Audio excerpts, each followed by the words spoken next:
Nuk kemi thjesht njerëz të dobët e qaraman, por ne kemi autoritet dhe ne kemi fuqi.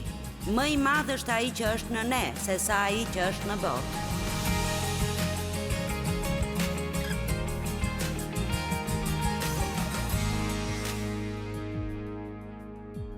Do të flasim sot në lidhje me mbretërinë e padukshme, e cila është quajtur mbretëria e Perëndisë.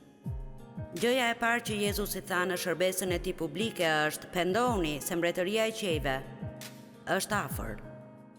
Faktikisht, përgjatë gjithë Testamentit të Ri flitet për mbretërinë e Perëndisë dhe mbretërinë e qiejve. Dhe unë mendoj se sa shumë nga ne ende nuk e kuptojnë plotësisht se çfarë është kjo. Dëgjoni, ne jetojmë në Shtetet e Bashkuara, vend që mund të themi se është një lloj mbretërie. Mbretëria e Bashkuar është quajtur një mbretëri, por ka edhe një mbretëri tjetër brenda kësaj që ne nuk e shohim me sytë tanë fizik, por ajo është në fakt më e rëndësishme se ajo që shohim me sy fizik. Pali u lut që sytë e mendjes së tyre të ndriçoheshin, që ata të mund të dinin të vërtetën. Kështu, unë kam këta sy, por kam gjithashtu edhe sytë e mendjes me të cilët unë mund të shoh gjëra, por i shoh përmes besimit. Unë i shoh ato sepse besoj në fjalën e Perëndisë dhe unë besoj se ajo që besoj kaq fuqishëm nuk mund të largohet kur nga unë. Të besosh shumë pak është një gjë, por është gjë tjetër të besosh plotësisht. Ju mund të arrini në pikën ku jo thjesht besoni diçka, por e dini. Po them ju absolutisht e dini se e dini. Një nga gjërat shumë të rëndësishme ku ne duhet të rënjosemi është njohuria se sa shumë ju do Perëndia juve dhe pas një kusht. Nuk ka gjë më të rëndësishme se sa kjo. Mos thoni kur keni një sprovë në jetë, e po Perëndia nuk më do. Po, Perëndia ju do. Fjala e Perëndisë thotë se duhet të rënjosemi e themelohemi në këtë dashuri. Ajo thotë se si ne mund të jemi më shumë se fitimtar tek Romakëve 8. E dini ç'do të thotë jesh më shumë se fitimtar? Do të thotë se ju e dini që e keni fituar betejën para se të fillojë lufta. Kjo është një mënyrë e fuqishme jetese. E dini, ne jemi duke ecur përmes diçka e tani dhe e dim se si ajo do të përfundoj. Por, kur po kalojmë përmes saj, pikërisht atëherë duhet të mbajmë në mendje se e dim si përfundon. Nuk e kemi parë ende atë, por ne e dim se do të përfundoj mirë. Unë krijova një zakon 2 vitet e fundit që është se pavarësisht se çfarë kaloj, unë them, kjo do të përfundoj mirë. Kjo do të përfundojë mirë dhe Perëndia do të nxjerrë diçka të mirë prej saj dhe unë do të di diçka që nuk e dija më parë dhe do të jem një njeri më i mirë nga sa isha më parë. Dëgjoni, ju mund ta inkurajoni veten tuaj kur po kaloni vështirësi. Sa nga ju janë duke kaluar diçka të vështirë në jetën e tyre? Mirë, ju keni ardhur këtu sot sepse doni të inkurajoheni dhe unë dua t'ju inkurajoj dhe kur e kuptoni se ka shumë gjëra që po ndodhin në jetën tuaj që nuk i shihni, këto gjëra të mira janë shumë inkurajuese. Fakti që ju nuk shihni se po ndodh diçka në jetën tuaj nuk do të thotë se asgjë nuk po ndodh. Perëndia bën shumë punë pas skuintave para se ajo të manifestohet realisht në jetën tuaj. Amen. Po them, ju më shihni mua sot, por ju nuk e keni iden se sa shumë punë është bërë me mua para se unë të arria te kjo gjë sot. Nuk do t'ju shpjegoja dot edhe sikur të përpiqesha. Si mund të arrish nga ku isha unë, këtu ku jam sot? Një hap pas tjetrit, një ditë pas tjetrës, duke mos u dorëzuar, e duke mësuar, duke mësuar prapë e duke mësuar. Dhe ka shumë gjëra që unë nuk i di, por mund t'ju them atë që di. Unë e di se e di që e di se Perëndia më do mua. Dhe unë e di se ai kush do të rresh së më dashuri. Në Bibël Jezusi tha, nëse ju më doni mua, do të zbatoni urdhërimet e mia. Ai nuk tha se do të na donte më shumë, sikur të zbatonim urdhërimet. Ai tashmë e bën këtë, dhe për shkak se ai na do, ne duhet të reagojmë në një mënyrë të përshtatshme. Duke qenë të bindur, dhe një fjalë që unë e përdor shpesh, do ta përdor edhe sot këtu. Unë mendoj se për disa njerëz është si fjalë e keqe, por sakrificë. Nëse ju do të jeni ai lloji krishteri që Perëndia do të jeni, dhe vërtet të shkundni botën dhe të jetoni, jo thjesht të jetoni për veten, dhe vetëm pasi Perëndia t'ju ketë dhënë një gjë tjetër që ju doni, të mendoni se ajo do t'ju bëjë të lumtur. Ka edhe shumë më shumë se kaq. Përjetësia është, po ju them, për gjithmonë. Ne nuk mund ta kuptojmë atë me mendjen tonë. Keni lexuar tek Zanafilla gjenealogjin e disa brezave të parë, dhe ajo ishte shumë e fuqishme dhe ishte shumë e fortë, dhe që nga fillimi ishte Adami jetoi 930 vjet, dhe bitë e tij 912 dhe 905, dhe pastaj Methuselahu jetoi 969 vjet, dhe djallit ju desh vërtet një kohë gjatë na mësonte si të vdisnim. Siç keni lexuar, koha e jetës u bë më e shkurtër e më e shkurtër, dhe a e dini pse? Sepse sa më shumë hyn mëkati në botë, aq më shumë ndikon në çdo gjë në jetën tonë. Amen. Dhe kështu, nëse ju doni të keni atë lloj jete, dëgjojeni këtë. Nëse ju doni të keni atë lloj jete që Jezusi ju ka premtuar, s'po them veç të flisni për të, s'po them vetëm të dëgjoni predikime, po them ta jetoni. Nëse ju doni të keni gëzim dhe të keni paqe dhe të dini kush jeni në Krishtin, dhe ta shihni Perëndin të bëj vërtet të pamundurën përmes jush, atëherë duhet të ndiqni shembullin e Krishtit që sakrifikoi gjithçka për ne, dhe kur Perëndia ju kërkon të bëni vërtet ndonjë sakrificë të vogël, ju nuk duhet ta kundërshtoni kur atë. Perëndia nuk përpiqet të marrë asnjëherë asgjë nga ju, por gjithmonë përpiqet t'ju jap gjithçka. Amen. Kështu, sa nga ju në një farë mënyre e kuptojnë se ka një mbretëri ndryshe që ne nuk e shohim, por unë mendoj se ne duhet ta mbajmë më shumë në mendje atë. Çfarë na thot Kolosianëve 3? Mbajeni mendjen tek gjërat që janë lart dhe jo tek gjërat mbi tokë. Sepse jeta juaj e vërtet është e fshehur me Perëndin në Krishtin. Kjo nuk do të thotë se ju duhet të silleni vërdall thjesht duke menduar për qiellin dhe, e dini, jo thjesht të jeni jo realiste, të mos përballeni me të vërtetën për asgjë, por ju duhet, e dini çfarë? Nëse e keni të vështirë të flini natën, kjo është ajo që unë bëj. Dhe është mirë ta bëni sepse Perëndia na thotë të bëhemi si fëmijë të vegjël. Kështu, ju mund të bëni gjëra që nuk janë vërtet për të rritur. E dini, nëse doni të kënaqeni me Perëndin. Unë rrishtrir në shtrat natën, kur pres të më zër gjumi, dhe mendoj se si do të jetë kur Perëndia të ketë mbaruar punë me mua këtu. A do të vi të më marrë, do të ecë me mua përmes portave me perla, a do të më takoj, dhe kështu, sikur e imagjinoj këtë, si do të jetë takimi me të, për çfarë do të flasim, dhe thjesht sa ndryshe do të jenë gjërat, do t'ju zër gjumi shpejt kur mendoni për këto gjëra. Nëse do të shqetësoheni, djalli do t'ju mbajë zgjuar gjithë natën. Apo më dëgjoni?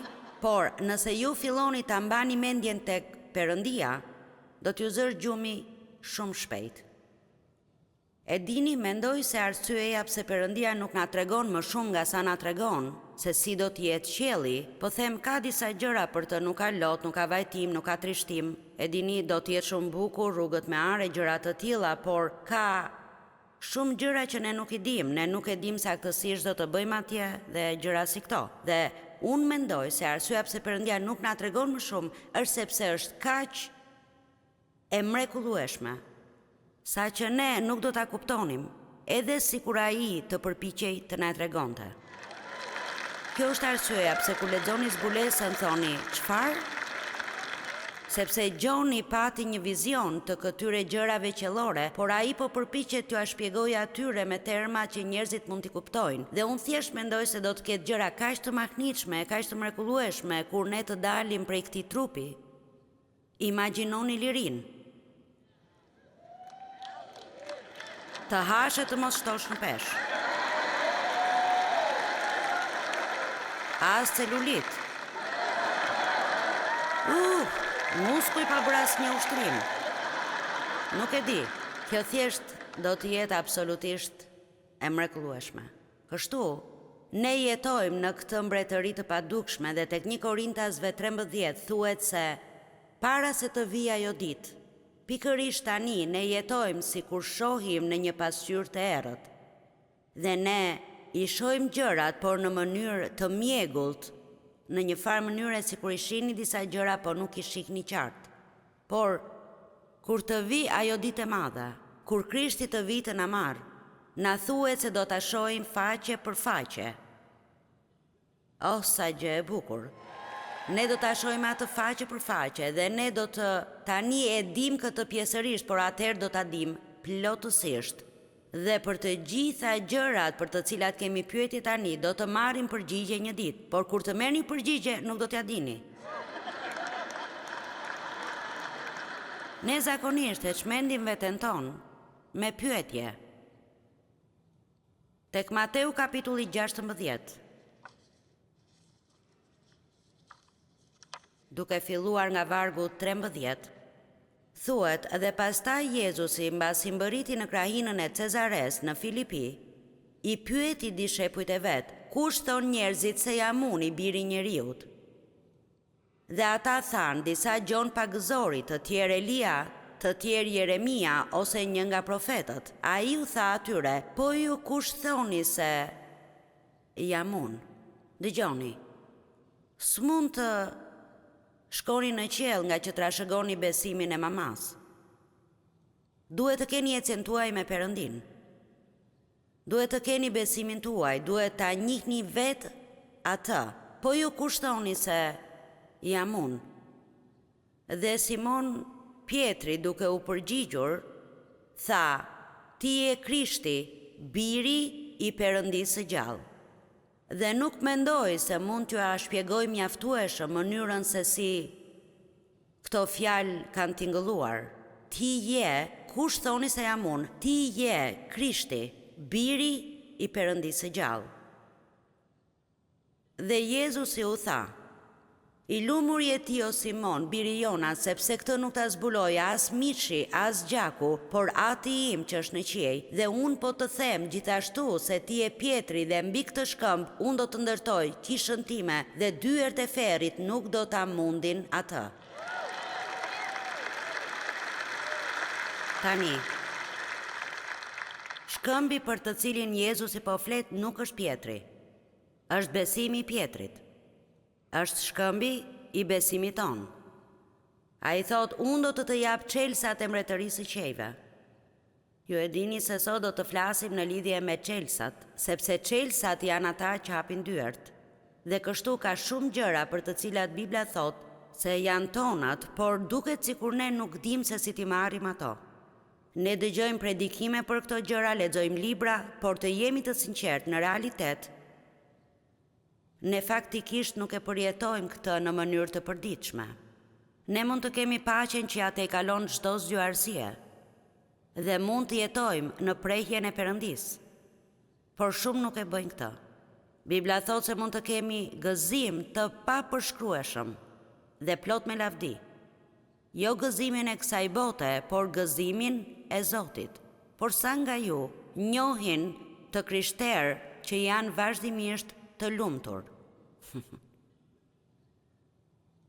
Një nga synimet tona më të mëdha duhet të jetë të qenit konstant.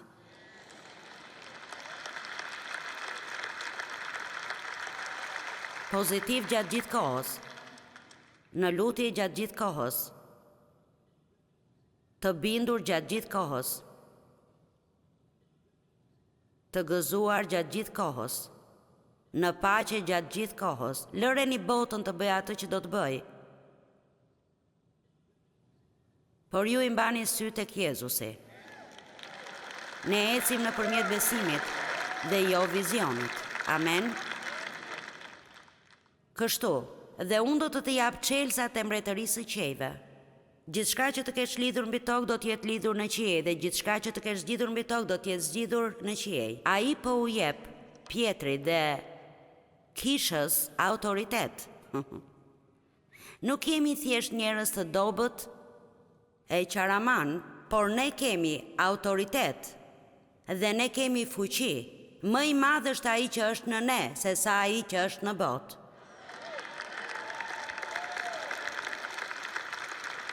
Hiqeni nga fjalori fjalën nuk mundem, thjesht largoheni nga fjalori juaj. Ka edhe kohë kur duhet të pranojmë se nuk mund ta bëjmë diçka. Dhe nuk mund të bëni çdo gjë që doni të bëni vetë, por çfarëdo që Perëndia ju thotë ta bëni, ju mund ta bëni. Apo më dëgjoni, pas ka disa njerëz të lumtur këtu në radhët e para.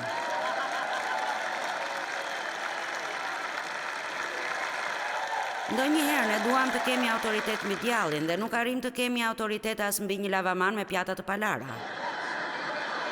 Po them, ne duhet të fillojmë me gjërat praktike. A mund t'ja dilni mbar një ditë pa u ankuar? Le ta provojmë këtë. Një ditë, a mund ta kaloni vetëm një ditë pa mërmëritur dhe pa u ankuar për ndonjë gjë? Edhe për këtë duhet një mrekulli. Por e dini çfarë? Një nga çelësat për jetesën në mbretëri është një qëndrim mirënjohës, jo një qëndrim mërmëritje dhe ankesash.